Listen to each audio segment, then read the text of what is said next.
My name is Charisse Minerva. I've been working with iBme for a number of years now. I teach retreats. I'm a faculty member for the iBme teacher training. I'm also on the iBme board. Personally, I teach mindfulness in schools and camps and community groups. I'm a drummer, spoken word artist, and a performer. So I'm really, really interested in how to use mindfulness as it couples with creativity, and like how to use mindfulness where the rubber meets the road. Practical application, maybe, what we can call it. So what I want to do today is explore a little bit of that. When I was teaching in a middle school, a mindfulness course, I had two of my favorite things I worked with was some work by Helen Keller and some work by Martin Luther King. So today I would like to do some work with the Helen Keller piece. And that's why I'm asking people, if possible, that if you can crack a window or a door or something so that you can get a sense of hearing something that's outside. So your sense of perception is not limited to just the space right there, because we're going to be doing some work with the senses. Now, I love Helen Keller. When I was a little girl, which was a long time ago, they had this amazing movie on Helen Keller called The Miracle Worker. And Helen Keller was played by Patty Duke, and her teacher, Anne Sullivan, was played by Anne Bancroft. And apparently this had been a Broadway play for a long time, and then they moved it to a production, a movie. It's an amazing movie. So I want to invite you to watch that movie. I watched that movie when I don't even know if I was 10 yet. And I can still vividly remember scenes from that movie. So I'm sure most of you know who Helen Keller is, but I'm gonna go over it anyway, because whenever I use someone's work, I really want to honor them. So Helen Keller was blind. She was blind and deaf. When she was 19 months old, she got some kind of a disease, and it left her blind and deaf. So pretty much everybody had written her off as unable to teach. Actually, they treated her like what they called in those days a retard, and just gave up on her. But this teacher, Anne Sullivan, really believed that this person had a lot of potential in them and worked with her. And Helen Keller was born in 1880. She died in 1968. And she's the first deaf and blind person to have received a bachelor's degree. She's an author. She published 12 books. She's a social activist and a lecturer. She did major work on rights for the disabled. She started something, what was it called? The Helen Keller International Foundation. And because of this foundation, millions of people had their eyesight saved and restored. So she's this huge mover and shaker that people were just gonna throw away. And it was because of her teacher, because someone found a way to teach her, that they activated the potential in this person. And she has this essay called The Seeing See Little. And in this essay, she talks about how people with sight and hearing completely take for granted the things that are around them. And so this essay, which I'll say again at the end of the time we're together, it's a long essay, so that you can have a chance to go read it if you want. So in that sense, because it was this deaf and blind person talking about how to see, how to hear, how to touch. In mindfulness, we do a lot of that work where we really are looking at our senses, becoming aware of our senses, and then stretching their capacity to be able to do more. So that's what I'd like us to do in this sit. I'd like us to start off, and Tony, Anthony T, he did a bit of this on Friday. I want to take it a little bit of a step further. So let's just start off by closing our eyes or casting our eyes down, getting in a comfortable but upright position so we don't fall asleep. And just kind of settling in, just settling in.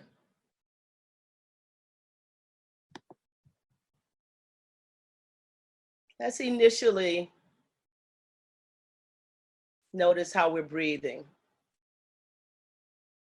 how fast it is, how slow it is, how deep it is, how shallow it is.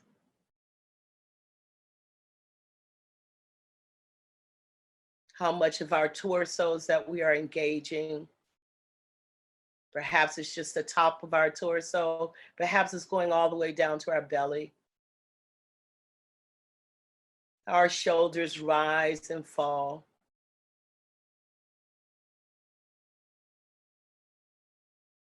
Maybe even, let's try taking 3 really deep breaths and just notice how much of our torso is engaged when we inhale deeply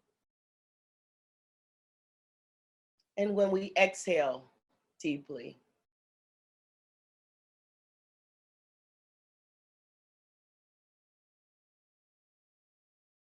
Inhaling deeply, how much of my lungs can I fill up?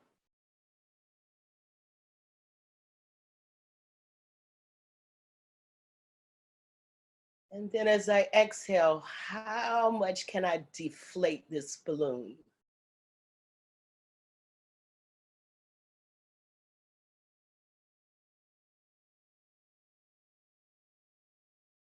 Doing that one more time, inhaling deeply.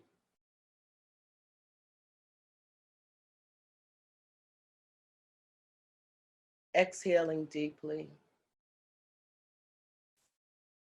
And when you get to the end of the exhale, I want you to notice the first sound that you hear.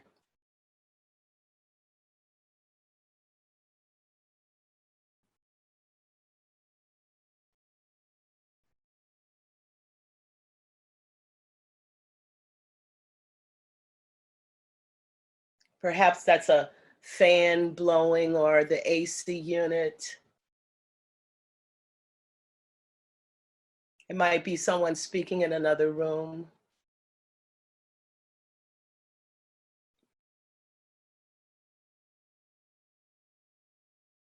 Inhale again, and you exhale once more. When you get to the end of it, notice what is the first sound that comes into the perception.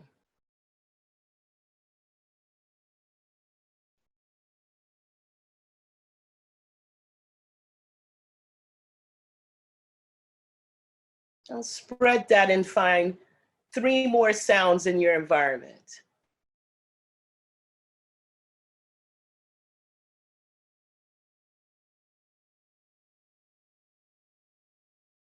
And what is my environment? My environment could be the room I'm in. My environment could be this Zoom space with all of us in it and my voice is speaking. My environment could be my body. If I just had lunch, I might have some food I'm digesting. If I rush to this meeting, maybe my heart is beating fast. If I have a cold, maybe I hear the sound of my heart beating in my ears.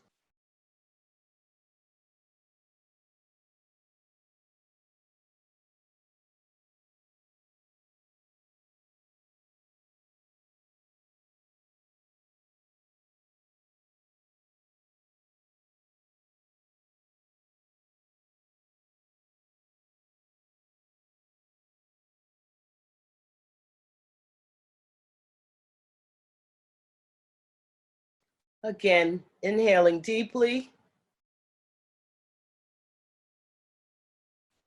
Now, when I exhale, as I get to the end of the exhale, let's see if we can get outside of this space.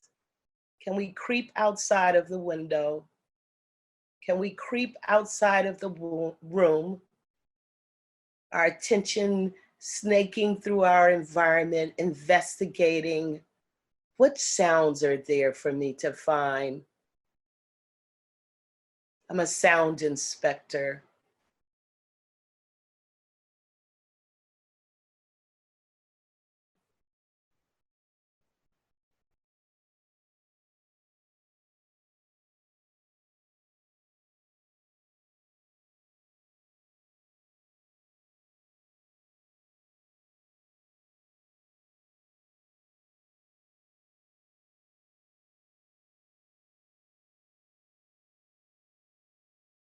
If there's a bird close to my window, and it's quite easy to hear them, why don't I take my inspector further out and see if I can find a bird farther away? See if I can find a car going down the street and hear it till it's completely out of sound.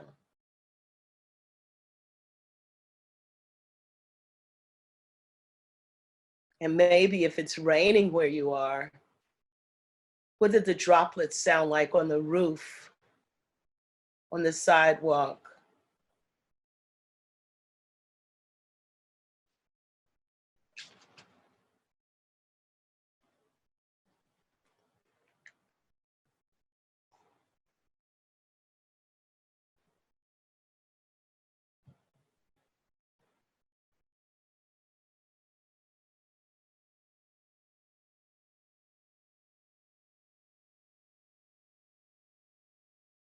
And while you're doing this and you're observing your environment, I'm going to read a couple of excerpts from this essay from Helen Keller. The days stretch out in an endless vista. So we go about our petty task, hardly aware of our listless attitude toward life. The same lethargy, I'm afraid, characterizes the use of our faculties and senses. Only the deaf appreciate hearing. Only the blind realize the manifold blessings that lie in sight. Particularly does this observation apply to those who have lost sight and hearing in adult life. But those who have never suffered impairment of sight or hearing seldom make the fullest use of these blessed faculties. Their eyes and ears take in all sights and sounds hazily, without concentration, and with little appreciation. It is the same old story of not being grateful for what we have until we lose it, of not being conscious of health until we are ill. I have often thought it would be a blessing if each human being were stricken blind and deaf for a few days at some time during his early adult life. Darkness would make him more appreciative of sight. Silence would teach him the joys of sound.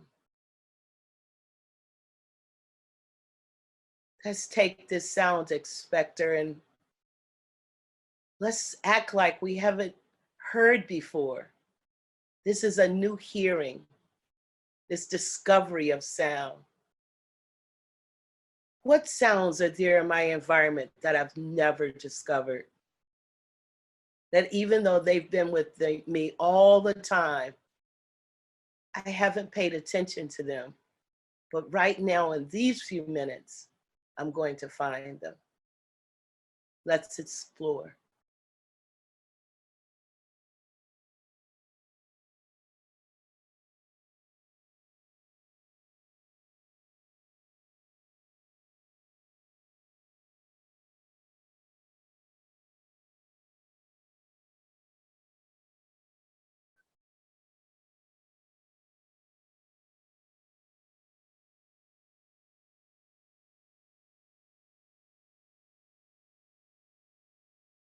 even if it's just one small thing, one little nuance of discovery in my environment.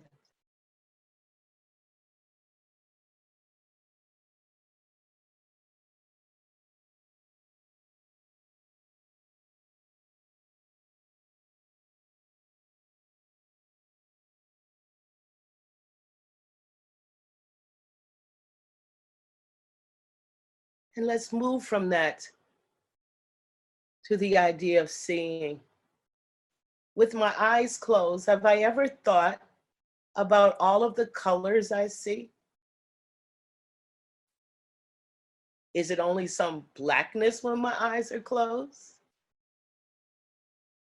What other colors could be there? Are there reds and yellows and oranges and browns? And is one side darker than the other?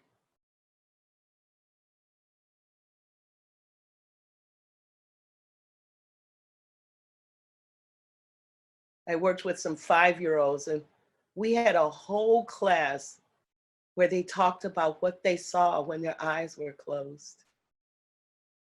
I learned stuff I had never thought possible because I had never seen like they saw.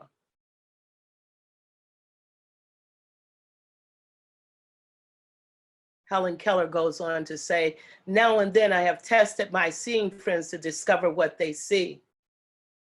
Recently, I was visited by a very good friend who had just returned from a long walk in the woods. And I asked her what she had observed. Nothing in particular, she replied.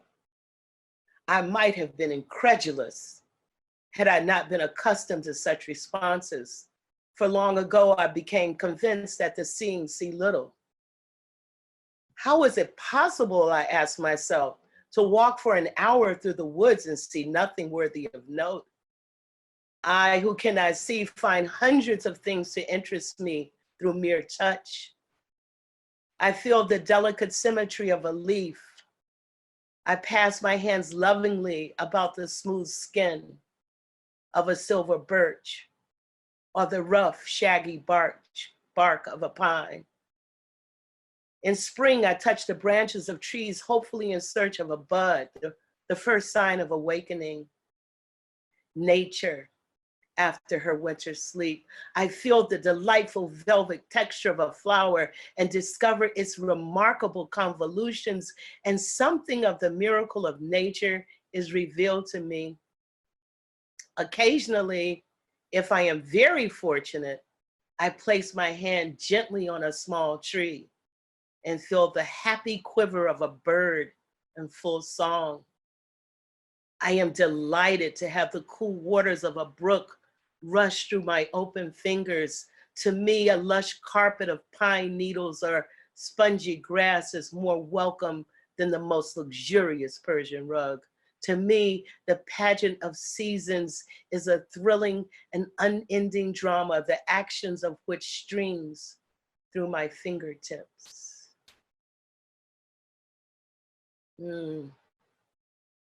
What do my eyes see? Perhaps I can try opening them and looking around this space that I'm in, and for the first time, again, discovering something that I didn't realize was there.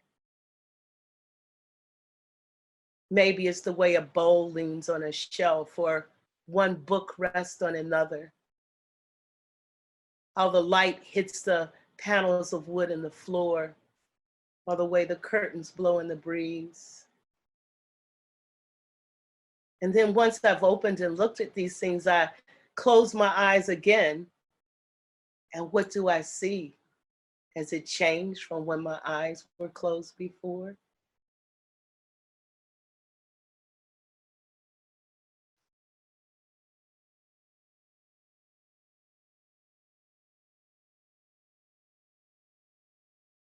The panorama of color and action which fills the world is taken for granted. It is human, perhaps, to appreciate little that which we have and to long for that which we have not. but it is a great pity that in the world of light, the gift of sight is used only as a mere convenience rather than as a means of adding fullness to life.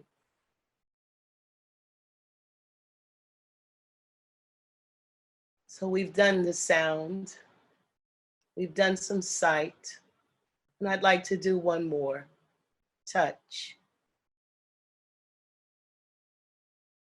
Is there a piece of your hair touching your forehead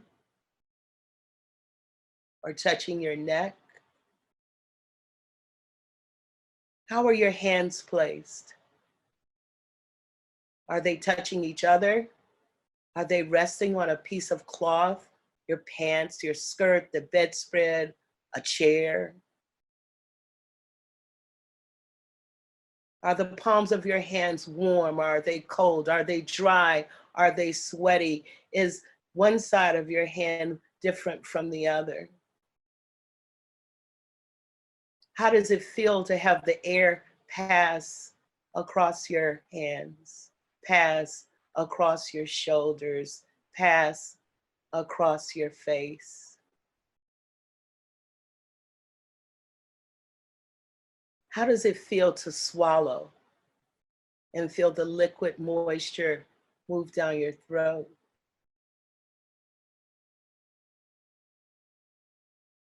How does it feel to let the weight of the body sink more into the chair?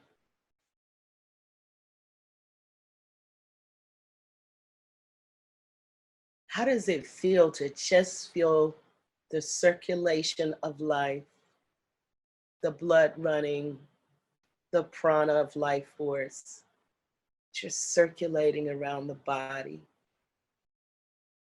How does it feel to be alive?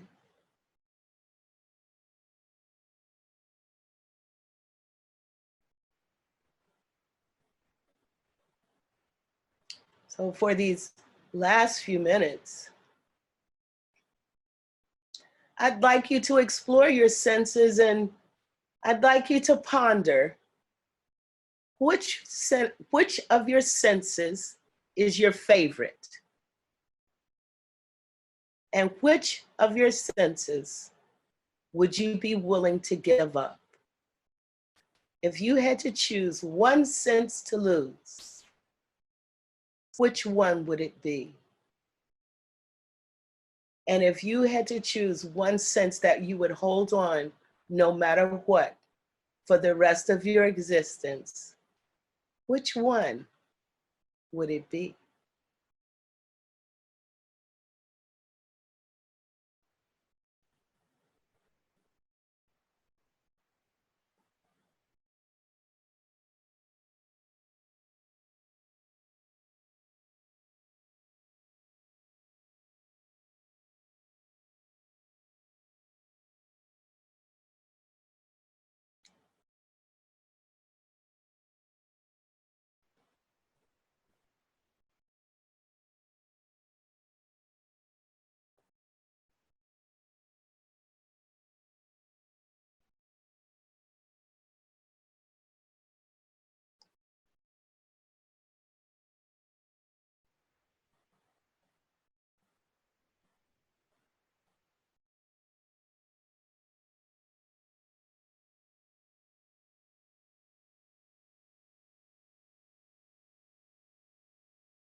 Helen Keller ends this beautiful essay, the final paragraph I'd like to share with you. And it's a long essay, and I invite you to check it out. It's called 3 Days to See by Helen Keller. I, who am blind, can give one hint to those who see. One admonition to those who would make full use of the gift of sight.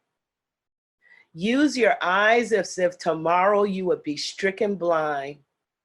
And the same method can be applied to the other senses. Hear the music of voices, the song of a bird, the mighty strains of an orchestra as if you would be stricken deaf tomorrow. Touch each object you want to touch as if tomorrow your tactile sense would fail. Smell the perfume of flowers. Taste with relish each morsel as if tomorrow you could never smell and taste again. Make the most of every sense. Glory in all the facets of pleasure and beauty which the world reveals to you through the several means of contact which nature provides. But of all the senses, I am sure that sight must be the most delightful.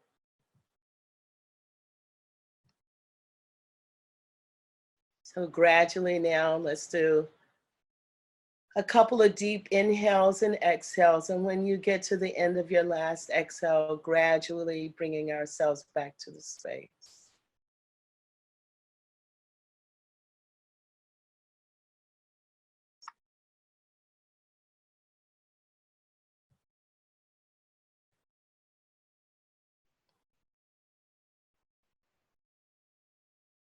Thank you so much for sharing this time with me.